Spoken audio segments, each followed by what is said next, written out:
क्या एडवाइस देना चाहेंगी रिगार्डिंग प्रेगनेंसी? काफ़ी सारे लोगों को लगता है कि नहीं, हम लोग नहीं चल सकते, चलना फिरना हम लोग बहुत रोक टोक करते हैं, बट इट्स अ मीथ। हम लोग को बहुत एक्टिव रहना चाहिए, एक्सरसाइज बहुत ही ज़रूरी है। अचानक से ऐसा फील हुआ कि नाना जी मतलब मेरे पास आ गए। उसके बाद वाले दिन सुबह जब मैं प्रेगनेंसी टेस्ट की तो it was positive. Hello and welcome to let's talk parent ji.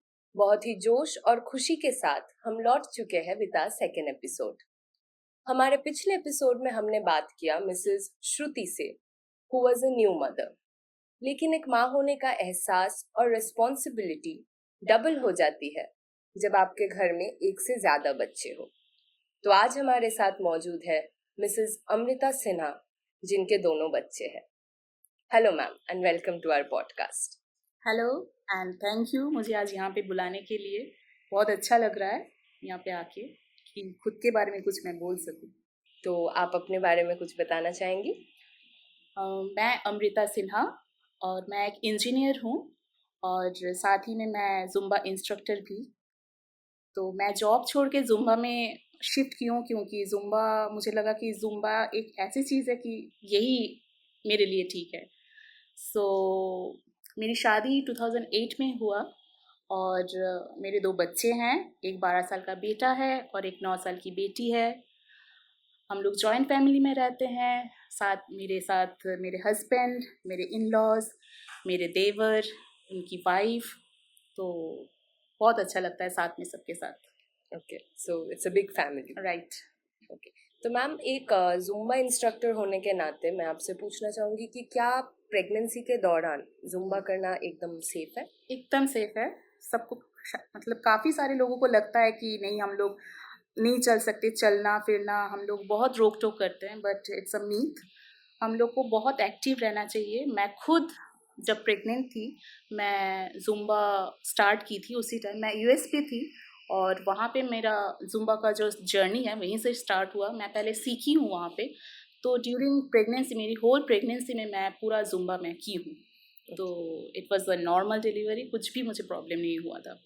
Okay, आप यूएस मतलब ज़ुम्बा सीखने गई थी कि किस वजह से गई नहीं, थी? मेरे हस्बैंड के ऑफ़िस के वर्क के कारण हम लोग गए थे, शिफ्ट हुए थे। तो ओके, और आपके दोनों बच्चे यूएस में पैदा हुए? जी, दोनों। तो आप उस एक्सपीरियंस के बारे में क्या बोलना चाहेंगे कि अगर मतलब किसी का प्रेगनेंसी यूएस में हुआ या किसी का प्रेगनेंसी इंडिया में हुआ तो उसमें क्या बहुत ह्यूज डिफरेंस है? Huge difference in the sense कि वहाँ पे मैक्सिमम हमेशा नॉर्मल डिलीवरी ट्राई करते हैं। जो हमारे एक दिमाग में रहता है कि सीज़र शायद अच्छा होगा, सीज़रियन बेबी। तो मैं डॉक्टर से पूछी भी थी कि सीज़र कर देते हैं, इतना पेन कौन लेगा? तो बट डॉक्टर बोली कि जो चीज़ नेचुरली हो सकता है उसके लिए इतना बड़ा एक ह्यूज ऑपरेशन क्यों करना है? तो they were very supportive. Doctor take care जो करते हैं, जो केयर गिवर्स रहते हैं, बहुत सपोर्टिव थे, बहुत मुझे इनकरेज किए। तो it was a pleasant experience मेरे लिए। और आप इंडिया में कब वापस आई? मैं वापस आई 2017 जब मेरा बेटा 5 इयर्स का था और बेटी 2 साल की थी। एंड वही प्लान था कि इतने साल आपको रहना नहीं, है हमारा बाहर? प्लान धीरे धीरे चेंज होता गया। पहले हम लोग सोचे थे कि 2-3 साल रहेंगे, फिर उसके बाद हमारा प्रेगनेंसी का प्लान था कि 2-3 साल वहाँ घूमने के बाद हम लोग प्लान करेंगे, तो वैसा ही हुआ। तो फिर हम लोग सोचे कि शिफ्ट करेंगे, बट अनफॉर्चुनेटली कि फॉर्चुनेटली मुझे नहीं पता, बट मेरे वहाँ पे जब मैं थी, मेरा बेटा जब 3 साल का था तो he was diagnosed with mild autism. तो उसके लिए हम लोग फिर बहुत सारा एक्सपीरियंस किए, एक्सपेरिमेंट किए। नया चीज़ था हमारे सबके लिए, सब कुछ ये एक्सेप्ट करना। तो फिर वहाँ से पता चला कि 5 up to 5 years बच्चों का ग्रोथ, काफ़ी मेंटल ग्रोथ बहुत जल्दी होता है, अच्छे से होता है। तो वी डिसाइडेड कि हम लोग 5 years तक वहीं पर रुकेंगे। After that we can shift. उनका मतलब आपके बेटे का जो डायग्नोसिस हुआ या कुछ हम्म हुआ तो एक यूएस जो केयर गिवर जो है हम्म। उनका उस डायग्नोसिस के तरफ कैसे उन्होंने देखभाल किया या हाउ हेल्पफुल वाज इट? जब उसको ये मौका मिला, मतलब मौका नहीं, मतलब उसको जब ये पता चला, हम लोग को जब पता चला, तो पहले तो school, there were so many special schools were there. फिर वहाँ पे गवर्नमेंट हम लोग को एक स्पेशल टीचर प्रोवाइड करते हैं, तो वो घर आके उसको फिर पढ़ाते। उससे क्या हुआ था, मुझे काफ़ी कुछ पता चला।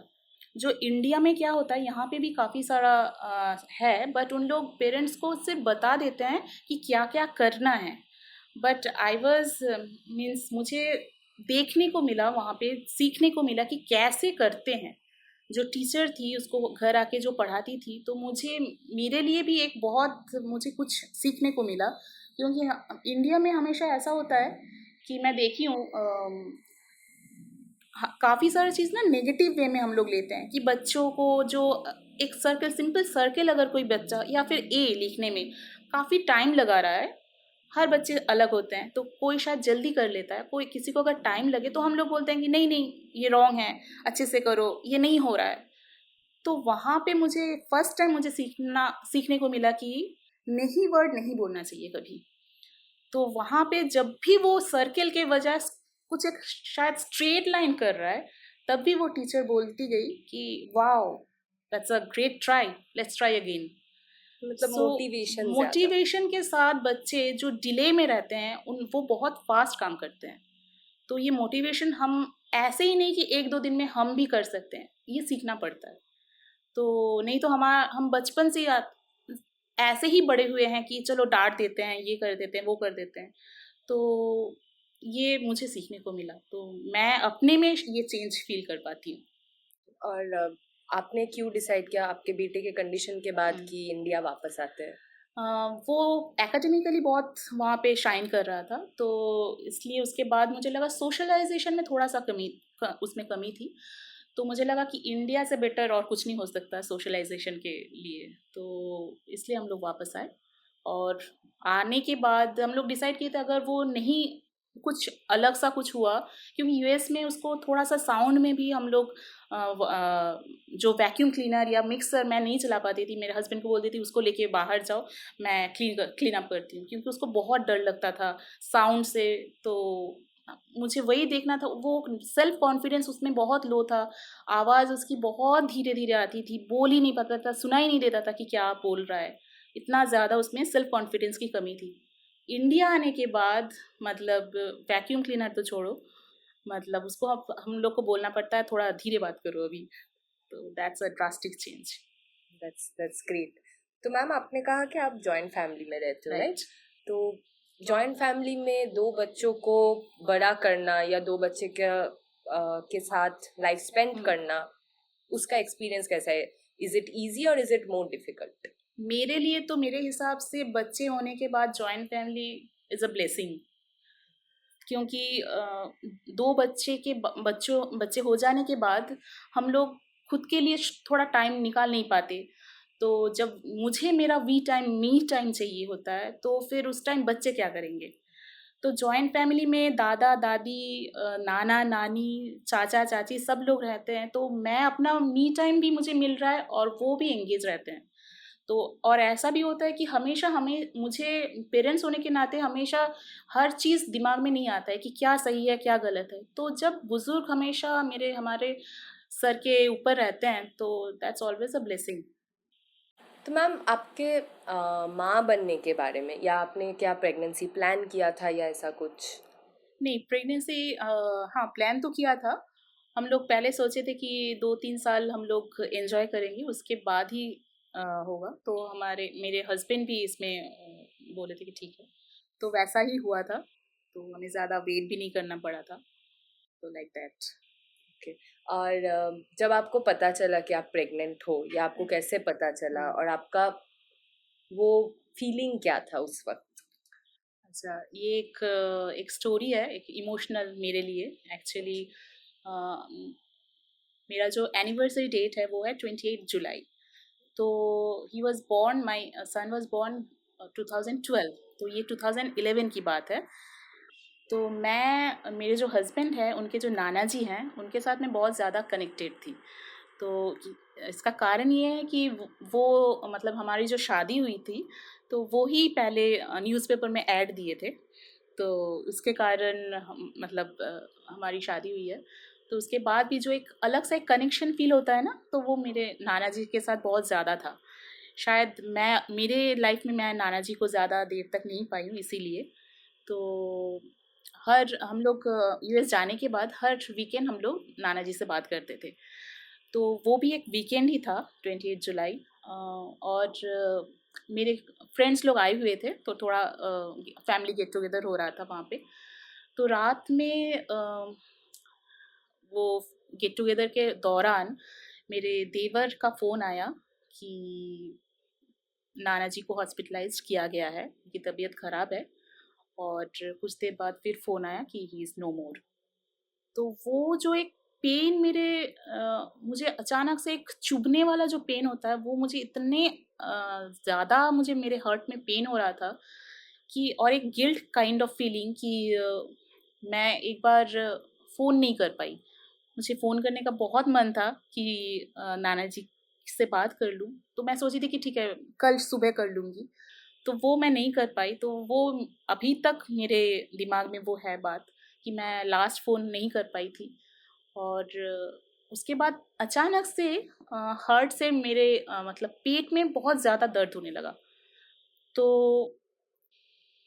पता नहीं, मुझे अचानक से ऐसा फ़ील हुआ कि नाना जी मतलब मेरे पास आ गए, मुझे ऐसा फ़ील हुआ। तो उसके बाद वाले दिन सुबह जब मैं प्रेगनेंसी टेस्ट की, तो इट वाज़ अ पॉज़िटिव। और सब इंडिया में तो तब रात का टाइम था, उसी दिन का हमारा सुबह हो चुका था नेक्स्ट डे। तो जब मैं मदर इन लॉ के साथ बात की फर्स्ट टाइम, तो मुझे मतलब मैं सोच नहीं पा रही थी मैं खुश हूँ कि क्या हूँ। तो they were very shattered at that moment, मतलब वहाँ पे तो बहुत ज़्यादा माहौल ख़राब था। तो जब मैं ये बात बताई, तो एक बहुत ही ज़्यादा इमोशनल वो फेज़ था। तो और मुझे लगता है कि मेरे नाना जी वापस आ गए। और पूरा इस इमोशनल जो एक इंसिडेंट आप बोल सकते हो, उसमें आपका हस्बैंड का कैसा रिएक्शन था जब उनको पता चला कि आप प्रेग्नेंट हो? वो भी बहुत खुश थे, बट वो खुशी जो है एक इज़हार करने वाला, जो बहुत हम लोग धूमधाम से ये वैसा वाला फीलिंग तो नहीं था। बट येस, इमोशनली बहुत हम लोग खुश थे, और एक पॉजिटिव वाइब्स, हमें मेरे हस्बैंड बहुत पॉजिटिव हैं, तो एक पॉजिटिव वाइब्स एक लगता है कि हाँ, वो मेरे नाना जी कभी मतलब कहीं गए नहीं, मेरे पास ही हैं। तो ऐसा फीलिंग हमेशा ही रहता है मुझे। और आपके प्रेगनेंसी के दौरान, आपके प्रेगनेंसी के जर्नी में क्या आपने कुछ लाइफस्टाइल चेंजेस किया, या आपको कुछ ड्रास्टिकली अपने लाइफस्टाइल में चेंजेस लाना पड़ा क्योंकि आप प्रेग्नेंट हो? हाँ, वहाँ पे तो एक्चुअली जब गए थे वहाँ पे, तो चीज़ वग़ैरह ये सब खाने के बाद मेरा हेल्थ काफ़ी बढ़ गया था, वेट बढ़ गया था। तो वहाँ फिर उसके बाद मैं ज़ुम्बा स्टार्ट की थी, तो इसीलिए ज़ुम्बा फिर स्टार्ट करने के बाद मुझे लगा कि अ, मतलब ज़ुम्बा ये एक चीज़ है जो एक्टिव भी रखता है, मेंटल स्टेबिलिटी लाता है, तो स्ट्रेस फ्री रखता है सब कुछ। तो मुझे लगता है कि सबको कुछ ना कुछ, मैं नहीं बोलूँगी कि ज़ुम्बा ही करना चाहिए, बट हमेशा एक्टिव रहना चाहिए। आप प्रेगनेंसी के दौरान, जैसे आपने बताया, आप हाँ, ज़ुम्बा करती रही, तो बिल्कुल, उससे बिल्कुल। बहुत हेल्प हुआ? राइट, बहुत ही ज़्यादा। ओके। तो आप एक नए पेरेंट या एक नए मदर्स को क्या एडवाइस देना चाहेंगी रिगार्डिंग प्रेगनेंसी, रिगार्डिंग कैसे प्रेगनेंसी को डील करें? कभी लाइफ में किसी चीज़ को पाने के लिए हमेशा ना हमें वेट नहीं करना चाहिए। वो मोमेंट जब आना होगा आएगा। तो हमें बस एक्टिव रहना चाहिए मेंटली एंड फिज़िकली हमेशा। तो ऐसा नहीं कि बस घूम रहे हैं, लाइफ़स्टाइल में आप खाओ कुछ भी करो, बट हेल्दी फूड का जो इन्वॉल्वमेंट है वो हमेशा मेंटेन करना चाहिए। तो वो और एक एक्सरसाइज़ बहुत ही ज़रूरी है। मतलब तुम्हारा वेट कितना बड़ा मतलब बढ़ गया है, इससे ज़्यादा आप कितने फिट हो, फिटनेस मैटर्स। तो सबको ये एक्सरसाइज तो हमेशा कुछ ना कुछ करना ही चाहिए, वॉकिंग या कुछ भी। और एंटरटेनमेंट के लिए जो अच्छा लगे वो करना चाहिए। तो ये मैं बोलूँगी कि प्रेगनेंसी के दौरान मतलब जो चाहते हैं वो मन को और मतलब दिमाग शांत रखे, और हमेशा पॉजिटिव रहें। और जैसे आपके प्रेगनेंसी के बाद आप एज अ जुम्बा इंस्ट्रक्टर या एज समवन जो जुम्बा कर रहे थे, आपको कितना टाइम लगा फिर से जुम्बा करने में? या मैं वहाँ पे एक्चुअली सीख रही थी वहाँ पे। मैं इंस्ट्रक्टर तो बाद में बनी हूँ, पहले जो सीख रही थी। तो प्रेगनेंसी के दौरान तो मेरा कंटिन्यूएशन में था। आफ्टर डिलीवरी कुछ गैप हुआ था, लाइक 6 मंथ्स मैं गैप ली थी। उसके बाद फिर धीरे धीरे धीरे धीरे मैं स्टार्ट की हूँ जुम्बा तो फिर से। 6 मंथ के बाद जब आपने स्टार्ट किया, कुछ प्रॉब्लम हुआ या? नहीं, प्रॉब्लम नहीं, ऐसा एक लगता था कि नहीं अभी ज़्यादा जंप नहीं करना है। Jumping Zumba is not about jumping, तो कैसे भी करके मूवमेंट करना है। तो आप जो भी कर सकते हो, कुछ भी करो, बट जंपिंग मैं थोड़ा अवॉइड करती थी। बाकी सब तो धीरे धीरे धीरे धीरे होता गया। आपके प्रेगनेंसी डे का मतलब जो पूरा जर्नी था प्रेगनेंसी डेज में, कुछ ऐसा कुछ मेमोरेबल मोमेंट है जो आपको हमेशा याद रहेगा? या आपके हस्बैंड ने कुछ किया, किसी ने कुछ किया, या कुछ ऐसा फनी हुआ आपके साथ? प्रेगनेंसी के दौरान हमेशा मैं वेट करती थी कि कब वो बम्प, जो किक बोलते हैं, वो कब मिलेगा। तो आफ्टर 5 मंथ्स मैं सिर्फ वेट करती थी कि कब मिलेगा कब मिलेगा। और फर्स्ट टाइम जो वो हुआ, वो एक अलग ही एक्सपेरिमेंट मतलब एक्सपीरियंस था कि बहुत ही अच्छा लगना, मतलब कोई है आपके अंदर ये फीलिंग। और फर्स्ट टाइम जो सोनोग्राफी में वो जो हार्ट बीट सुनाई देता है, एक टिक टिक टिक टिक टिक टिक, तो वो भी बहुत ज़्यादा अच्छा लगता है। एक औरत के लाइफ में सबसे इम्पोर्टेंट या सबसे मेमोरेबल जर्नी होता है ये प्रेगनेंसी से लेके माँ बनने तक का। लेकिन उसके बाद का जो एक एक्सपीरियंस या जर्नी है जिसके बारे में स्पेशली हमारे देश में अवेयरनेस या जानकारी बहुत कम है, जो कि है पोस्टपार्टम डिप्रेशन। तो क्या आपको ऐसा कुछ फेस करना पड़ा था कि पोस्टपार्टम डिप्रेशन में आपका फिजिकल या इमोशनल जो एक्सपीरियंस था जस्ट आफ्टर डिलीवरी वो कैसा था? मुझे थैंकफुली ऐसा ज़्यादा कुछ नहीं हुआ, बट मैं शेयर करना चाहती हूँ कि जब हम लोग मूवी देखते हैं ना, तो देखते हैं कि बच्चे जब होते हैं तो बहुत ज़्यादा खुश हो जाते हैं, सब कुछ खुश। तो मुझे वो फीलिंग ना, जब डिलीवरी हुआ उस मोमेंट पे नहीं हुआ था। तो मुझे लगा कि ऐसा क्यों नहीं हो रहा, मैं बहुत खुश क्यों नहीं हूँ, क्यों नहीं हूँ। तो 2-3 दिन तक भी मुझे कुछ फीलिंग नहीं हो रहा था। तो इसको सोच-सोच के मुझे ऐसा लग रहा था कि मैं कहीं कुछ अलग तो नहीं हूँ। मुझे अपने बच्चा मतलब एक जो सब कुछ खुश है, सब कुछ घर में सब कोई खुश है, तो मैं क्यों नहीं खुश हो पा रही हूँ। तो वो जो अटैचमेंट होता है, तो मैं ये डॉक्टर को भी बोली थी कि मुझे मतलब मैं खुश हूँ, बट नॉट दैट कि वाओ मतलब बहुत एक कुछ मिल गया, कुछ चेंज हो गया, ऐसा कुछ फील नहीं हो पा रहा था। तो मुझे बोले कि वो होगा, आप धीरे धीरे वो कनेक्शन, इंटीमेसी बढ़ता है। तो उसके लिए बोले थे कि जब आप फीड करोगे तो बच्चे को मतलब कपड़े निकाल के करना, तो जो स्किन टू स्किन अटैचमेंट होता है, तो उससे डेवलपमेंट ज़्यादा होता है, जल्दी से होता है, इमोशंस का कनेक्शन ज़्यादा होता है। तो वो विद इन 1 वीक आप बोल सकते हो कि वो मेरा अटैचमेंट धीरे धीरे धीरे धीरे बढ़ता गया। और एक चीज़ जो फील की थी कि अचानक से मैं इमोशनल हो जा रही हूँ। मतलब घर में है मेरे, उस टाइम पे जब मतलब मेरा बेटा हुआ था, तो मेरे मम्मी पापा मेरे साथ में थे।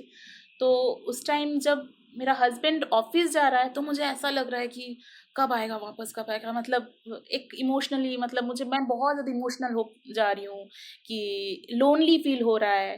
तो वो भी धीरे धीरे धीरे धीरे वो डिपेंडेंसी है। राइट राइट राइट, मुझे लग रहा है कि सब मेरे साथ में बस बैठे रहें। तो एक वैसा वाला फीलिंग हो रहा था, बट वो भी धीरे धीरे ठीक हो गया।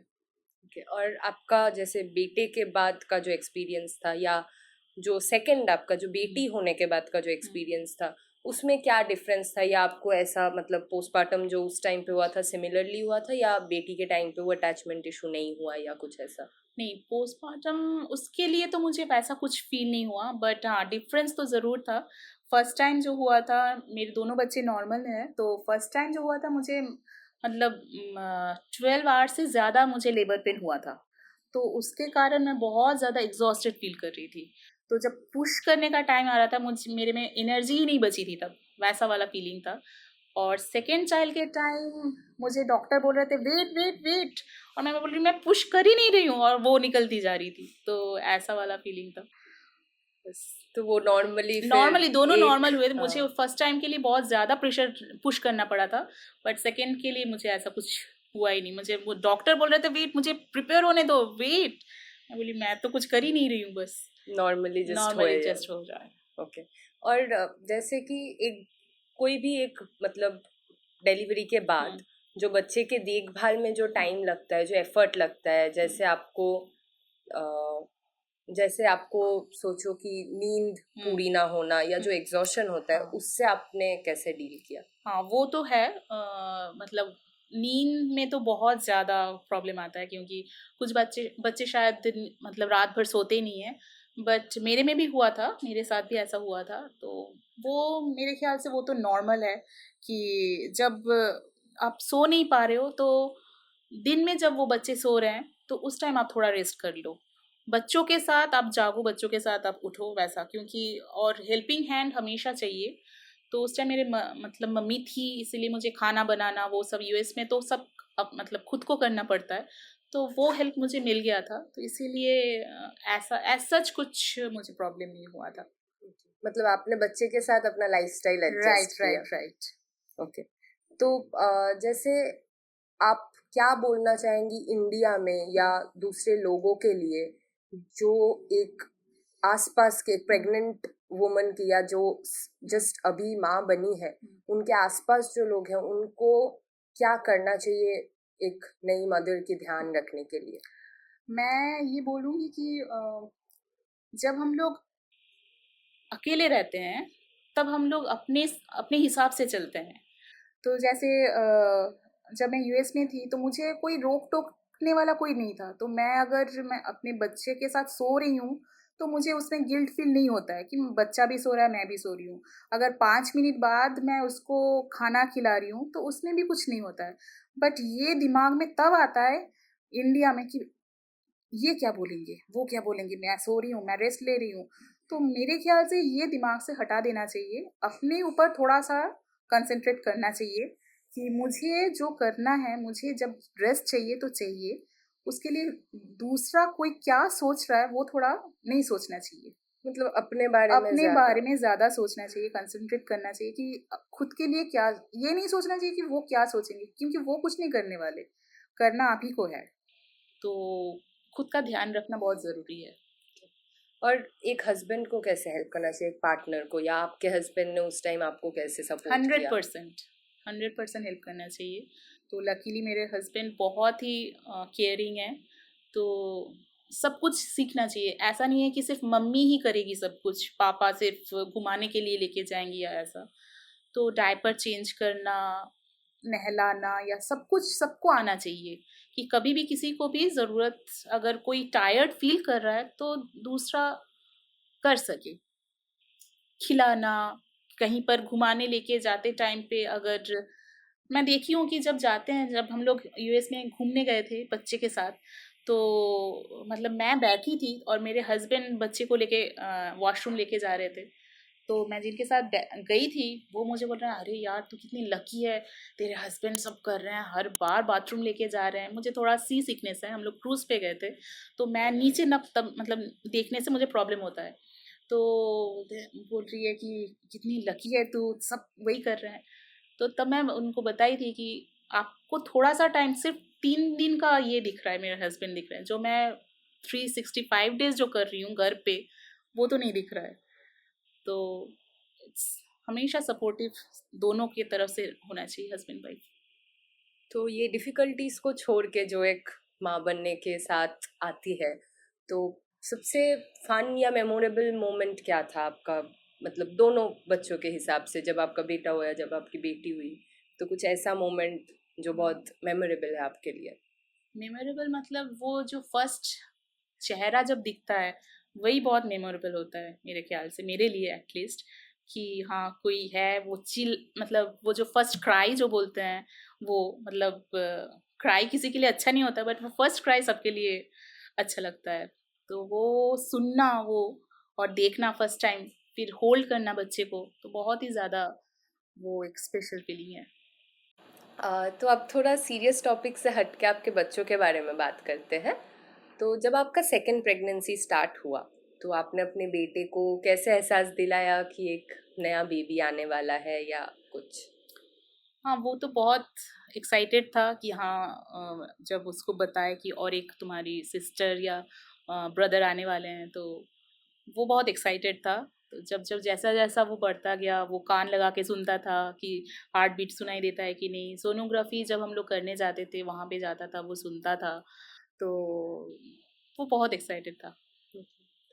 तो लाइक एक नया जो अ, बच्चा आता है, तो उसको ज़्यादा टाइम देना पड़ता है, ज़्यादा अटेंशन देना पड़ता है। इसके वजह से क्या आपका अटेंशन डाइवर्ट होता है आपके पहले बच्चे से? इस चीज़ को आपने कैसे हैंडल किया? हाँ, मतलब ऑफ कोर्स कि हमारा टाइम बढ़ जाता है, क्योंकि जो नए आते हैं उसके उसके साथ हमारा काफ़ी टाइम चला जाता है। तो बट हमें ये एज अ पेरेंट हमेशा याद रखना चाहिए कि जब कोई नया कोई जिसका बर्थ होता है, उसको तब कुछ समझ में नहीं आता है उस टाइम। तो बट जिसको समझ में आता है, जो बड़ा होता है उसको समझ में आता है। तो ज़्यादा टाइम हमको उसको देना चाहिए, ना कि जो नया आया है, वो तो हमको करना ही पड़ेगा। बट बच्चे को जो बड़ा है उसको साथ में लेके वो हम शेयर करना चाहिए। क्योंकि उनके मतलब ऐसा होता है कि जो नए आते हैं उनके लिए गिफ्ट्स आ रहा है, मिलने आ रहे हैं, नेबर्स या कोई भी फ्रेंड्स, फैमिली मेंबर सब आ रहे हैं मिलने, तो गिफ्ट्स ला रहे हैं। तो ये हम एक्सपेक्ट नहीं कर सकते कि मतलब बड़ा बेटा जो है उसके लिए भी कोई लेके आएगा। बट हमें अपने लिए मतलब अपने हिसाब से वो गिफ्ट्स कुछ कुछ खरीद के रखना चाहिए, ताकि जो जब छोटे को दे रहे हैं तो हम बाद में उसको बोल सकें कि ये तुम्हारे लिए है, तुम्हारा गिफ्ट है। तो ताकि ऐसा उसको कभी ना लगे कि नहीं किसी उसको मिल रहा है मुझे नहीं। ये डिफरेंशिएट या कंपैरिजन उसके माइंड में कभी नहीं आना चाहिए, या हम उसको ज़्यादा टाइम दे रहे हैं उसको नहीं।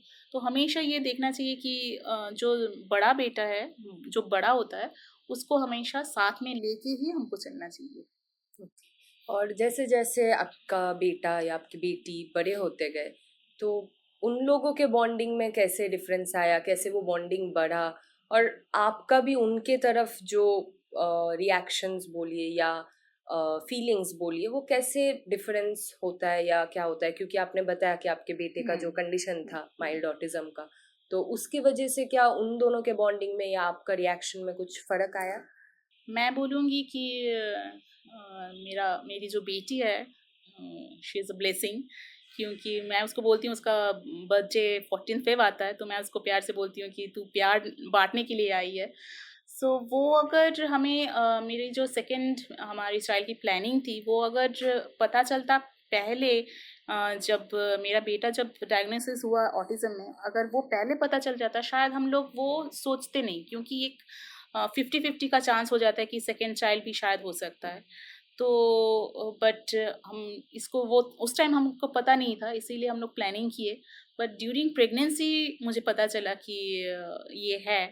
तो थैंकफुली कि वो उस मतलब वो आई, मेरी बेटी आई। और एज अ सिस्टर मतलब वो छोटी है, बट जब जब जितनी बड़ी होती गई, तो she takes a very good care of her brother. मतलब वो ज़्यादा मेरे से ज़्यादा, मैं उसको बोलती रहती हूँ कि तुमको संभालना है, भैया हैं। तो वो बहुत अच्छे से उसका टेक केयर करती है। और जो जो बॉन्डिंग है उन दोनों के बीच, वो भी बहुत अच्छे से बढ़ता गया। क्योंकि एज अ पेरेंट हम हमेशा बच्चों के साथ वो बच्चों वाली खेल नहीं खेल सकते, जो दो बच्चों के साथ दो बच्चे मिल के खेल सकते हैं, वो पेरेंट्स कभी नहीं खेल सकते। तो वो टाइम हमेशा इंगेज रहता है उन दोनों के बीच। तो that's a very good thing. और मैंने जैसे पूछा कि आपका रिएक्शन कैसा होता है, जैसे आप अपने बेटे को कैसे हैंडल करते हो और आप अपने बेटी को कैसे हैंडल करते हो, हाँ, उसमें कुछ डिफरेंस है कि या वो एकदम नॉर्मल हाँ, रहता है? ये मैं बोलना चाहूँगी कि जब सिबलिंग में कोई एक स्पेशल चाइल्ड होता है, तो हमारा ज़्यादातर टाइम वो उस चाइल्ड को प्रोटेक्ट करने में या टेक केयर करने में चला जाता है। तो हम ये भूल जाते हैं कि हम as a taken for granted दूसरे बच्चों को ले लेते हैं। जैसे मैं एज़ अ एग्ज़ाम्पल बोलना चाहूँगी कि मैं जानती हूँ कि मैं अपने बेटे को अगर मैं डाँटूँगी, अगर बोलूँगी कि एक थप्पड़ मारूँगी, तो वो उसमें बोलेगा कि वो वही सीखेगा एक्चुअली, कि जब गुस्सा आता है तो थप्पड़ मार सकते हैं, ये बोल सकते हैं। तो वो ये नहीं सोचेगा कि ये मेरी मम्मी है या पापा हैं, इसको नहीं बोलना है, बड़ों को नहीं बोलना है, ये उसके दिमाग में नहीं आएगा, डिफरेंस नहीं नहीं समझेगा। समझ में आएगा। जबकि मेरी बेटी को अगर मैं बोलूँ तो वो समझ जाएगी कि हाँ, मम्मी गुस्से में है, तो वो नहीं बोलेगी वो बात।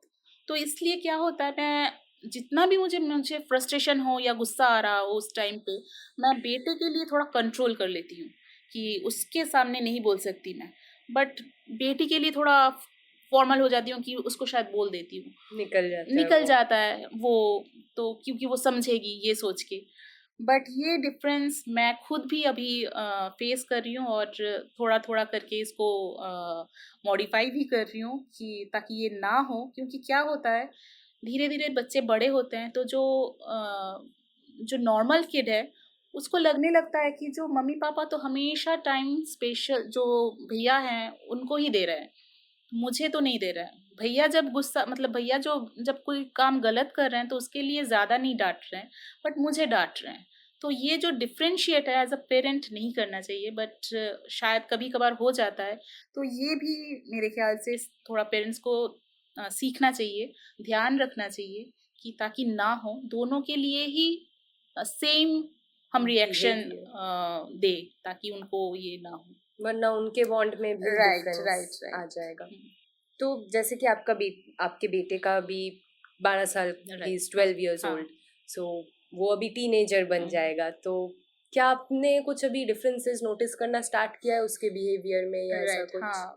हाँ, अभी ज़्यादा वो मतलब जो बोलता है वो स्ट्रांगली बोलता है कि मुझे ये मेरी बात मतलब मानना ही पड़ेगा, नहीं मानोगे तो मैं ये कर दूंगा वो कर दूंगा।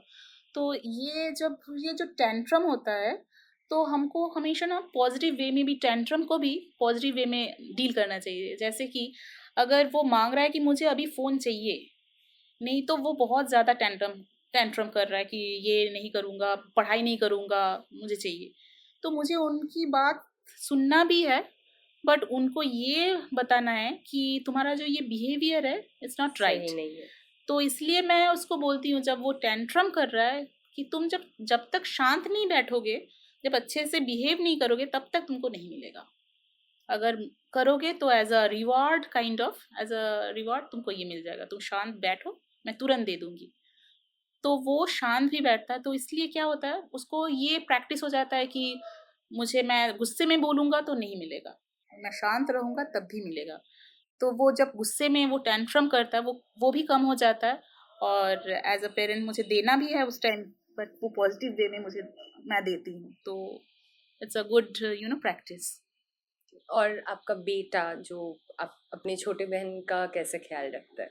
दोनों बहुत अच्छे से रहते हैं, लड़ाई झगड़ा तो हमेशा चलता ही रहता है, बट दोनों बहुत अच्छे से रहते हैं। वो जब किसी गेम में, अगर मेरी बेटी स्विमर है, मतलब बहुत अच्छे से स्विम करती है, तो जब कंपटीशन में कहीं जाती है तो भैया all the best, Boni all the best बोलता है। फिर कुछ अगर उसको मिलता है तो कॉन्ग्रेट्स बोनी सबसे पहले बहुत ज़्यादा खुश हो जाता है। किसी मार्क्स में भी कुछ उसको अगर कुछ मार्क्स अगर 25 में 24 भी मिले, वो दुखी हो जाती है कि मैं एक नंबर कम मिला, तो उसके भैया बोलते हैं कि सो व्हाट, मतलब इतना अच्छा नंबर तो मिला है, मोटिवेट करता है, तो he is very positive. Okay, that's great कि दोनों में इतना मतलब अच्छा बॉन्डिंग हो पाया है। तो मैम एक सवाल है that is related to our app parent ji, तो आप हमारे इस ऐप के बारे में क्या बोलना चाहेंगी सबको? मुझे तो इसका सबसे पहले जो कॉन्सेप्ट है बहुत अच्छा लगा। मुझे मतलब ये लग रहा है कि मेरे टाइम काश ये होता तो मैं भी इसको यूज़ कर पाती, क्योंकि बहुत अच्छा है। तो मैं बोलना चाहूँगी कि जो नए पेरेंट्स हैं वो इसको ज़रूर यूज़ करें, तो ये बहुत एडवांटेजियस बेनिफिशियल होगा उनके लिए। हमारे इस सेगमेंट का नाम है रैपिड फायर राउंड। तो रूल्स बहुत ही सिंपल है, मैं आपको कुछ क्वेश्चंस पूछूंगी, आपके इंस्टेंटली दिमाग में जो भी आए आंसर आपको बस बोलना है, ठीक है? So the first question is कि आपके प्रेगनेंसी के दौरान आपके क्या क्रेविंग्स थे? अ, बेटे के लिए तो बेटे के टाइम पे कुछ भी मुझे खाने का मन ही नहीं करता था, और बेटी के टाइम पे मुझे मिर्च और नींबू बहुत, मतलब मैं खाई। आपके दोनों प्रेगनेंसी में सबसे फनी मोमेंट क्या थे? बेटे के टाइम पे मुझे बोल रहे थे कि स्टे काम, और मैं चीख रही हूँ, चिल्ला रही हूँ, ऐसा मुझे लग रहा था अंदर ही अंदर कैसे मैं स्टे काम रहूँ। और बेटी के टाइम में तो मुझे बोल रहे थे कि रुको, रुको, रुको, पुश मत करो, और मैं पुश कर ही नहीं रही थी, वो निकलती जा रही थी। ओके, अगर आपके प्रेगनेंसी के लिए आप कुछ मूवी का नाम देना चाहे तो वो क्या होगा? मूवी मेरे किरण अर्जुन आएंगे। That's great. तो अगर मतलब आप अपने बच्चों को कुछ सुपर पावर देने का आपको मौका मिले तो आप वो क्या सुपर पावर देंगी? मुझे लगता है कि दोनों में ऑलरेडी सुपर पावर है, तो और कुछ नहीं चाहिए मुझे। ओके, कुछ फनी निकनेम जो आपने अपने बच्चों को दिया है? बेटे को तो कुछ मैं फनी नाम से नहीं बुला सकती क्योंकि उसको पसंद नहीं है, उसका नाम ही उसको अच्छा लगता है। और बेटी को तो कुछ भी बोलती रहती हूँ, मैं तो गाने के जैसे ताता थोई थोई ऐसे ही बोल देती हूँ। ओके, अगर कोई फिक्शनल कैरेक्टर से आप अपने बच्चों को बेबी सिट करवा सकती तो वो कौन होगा? गॉड। मुझे अनिर्बान मुझे मुझे बहुत पसंद है, तो मैं चाहूँगी कि वो आए, उसी बहाने बेबी सीटर के बहाने मैं उसको देख सकती हूँ। ओके, और लास्टली एक माँ बनने के लिए सबसे अनएक्सपेक्टेड चीज क्या है? अनएक्सपेक्टेड मैं कभी सोची नहीं थी, मुझे बहुत ज़्यादा गुस्सा आता था, तो मैं सोची नहीं थी कि मेरा गुस्सा इतना ज़्यादा कंट्रोल्ड हो जाएगा। सो आई वुड लाइक टू से कि मैम थैंक यू हमारे यहाँ आने के लिए, अपना एक्सपीरियंसेस जो आपने शेयर किया वो शेयर करने के लिए। तो एक बस लास्ट एक चीज, एक छोटा सा मैसेज आप अपने बच्चों के लिए, अपने बेटे के लिए, अपने बेटी के लिए जो छोड़ के जाना चाहेंगी, ताकि वो जब ये देखे, ये पॉडकास्ट जब वो वीडियो देखे तो उनके लिए आप क्या मैसेज देना चाहेंगी? रायन एंड रिनिशा, मम लव्स यू अ लॉट। तुम दोनों बहुत अच्छे से रहो, अच्छे से पढ़ाई करो और हमेशा खुश रहो, ये चाहती हूँ। So love you. Thank you so much ma'am. Thank you so much for inviting me here. बहुत अच्छा लगा मुझे आज बात करके, मेरा सब कुछ शेयर करके बहुत अच्छा लगा। Thank you. इसी के साथ हम अपने आज के एपिसोड को ख़त्म करते हैं। अगर आप एक नए पेरेंट हो तो ज़रूर हमारे ऐप पेरेंट जी को ट्राई कीजिए, which is already available on play store. और अगर आपको ये एक्सपीरियंसेस अच्छे लग रहे हैं तो don't forget to like and comment on our video and make sure you subscribe to our channel.